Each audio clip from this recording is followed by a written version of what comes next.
These propaganda arms are all over, and there are many of them. Yeah, no, they're they're very like popping prominent. up, and they're changing names. They're everywhere.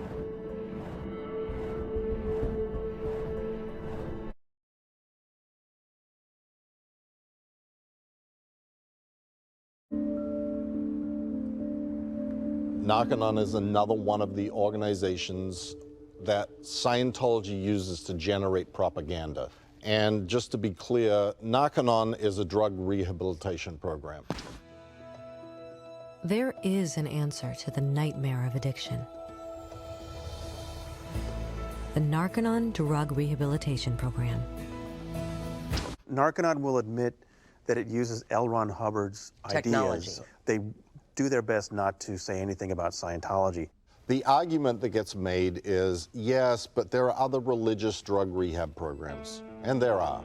There's many of them. There is absolutely nothing wrong with that.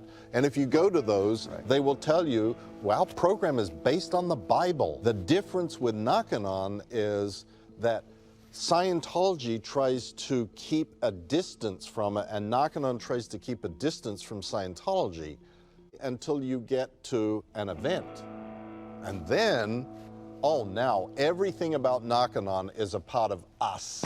So to begin where it all begins, let's return to our International Narcanon Center at Arrowhead. To date, and by the numbers, Arrowhead's technical delivery unit has now trained 412 LRH drug rehab specialists from 19 nations and 47 U.S. states.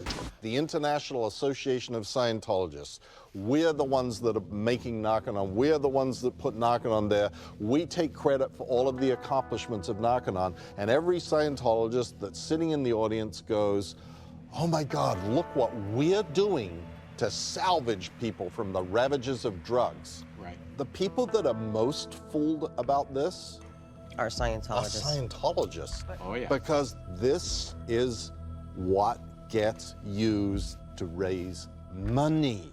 Over 500,000 stand as living proof that Narcanon salvages lives like never before.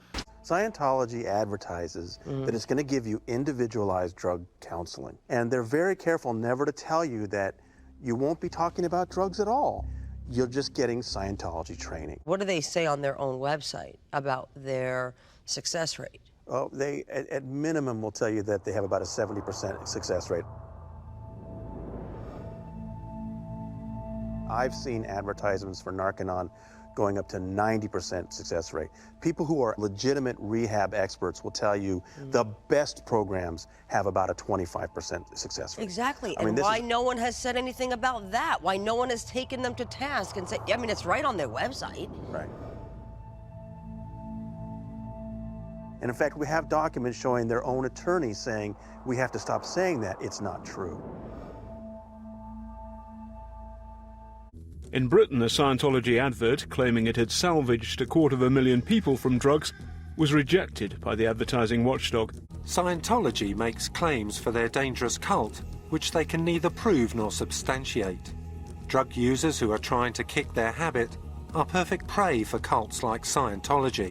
And the victims of Narcanon are not just Scientologists who are being raised money from. It's the people who go into Narcanon, not knowing what they're getting into, and people with who have compromised immune systems, compromised livers, who then go into this 25-day sauna program where they're being baked, 4 or 5 hours a day. Well, these parents, before sending their loved ones to Narcanon, should be checking it out before Agreed. putting them into a risky situation. Agreed. It's risky, it's bad, and several people have died. It's very simple. Look at the news. Well, Narcanon Arrowhead is a drug treatment center. A former patient contacted us after he became concerned about deaths that occurred there. 3 people died while in their care. Stacy Murphy isn't the first person to die at Narcanon's Arrowhead facility here in Oklahoma. In fact, she's the 3rd person to die here in less than a year.